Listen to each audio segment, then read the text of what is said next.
You've made it big. You're a TV news reporter. Hello to you. How are you? That's fantastic. I'm Phil Merrifield, TV news video editor. Well, congratulations. You've made it. You're a TV news reporter.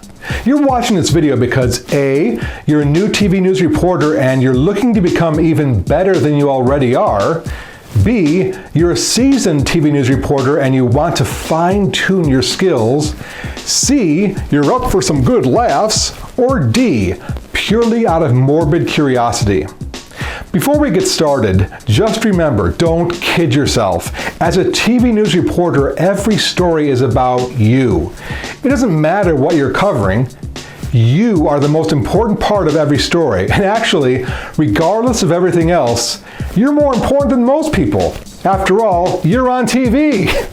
And don't forget, there are very few people in this world talented enough to do your job. You're the best of the best. You're a journalist and an entertainer and jazz hands. Since your job is so important, you want to do your very best. With that in mind, here are 3 tips on becoming an effective TV news reporter. Number 1, diamond hands.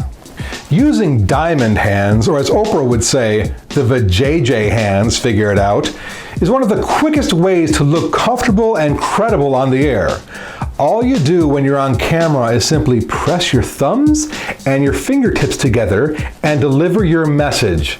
It looks perfectly natural and says, hey, I'm a reporter and I don't feel awkward at all. It also shows confidence and a mastery of sincere nonverbal communication. You're in charge and you are professional. So go ahead and let her rip.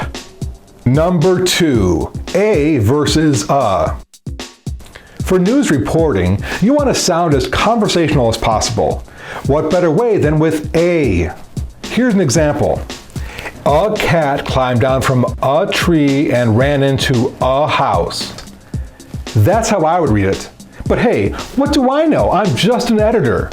The way I just read that sentence was confusing and made little to no sense.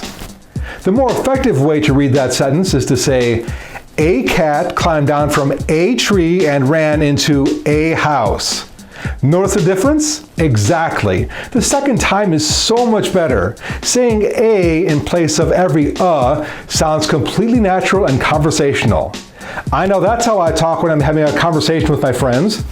Plus, let's not forget who else says a all the time. The Fonzie. Hey. So how could you go wrong with that? Number 3, alliteration. Alliteration, also known as poor man's poetry, has an enormous effect on viewership and ratings. Here's an example. When you're covering a story on protesters, instead of saying upset protesters walk the streets of downtown Portland, instead you can say Portland protesters pounded the pavement. I know when I'm watching the news and I hear alliteration, I go, what the what? What is this interesting story? I think I'll watch. And then you reel me in with a whole lot of other viewers.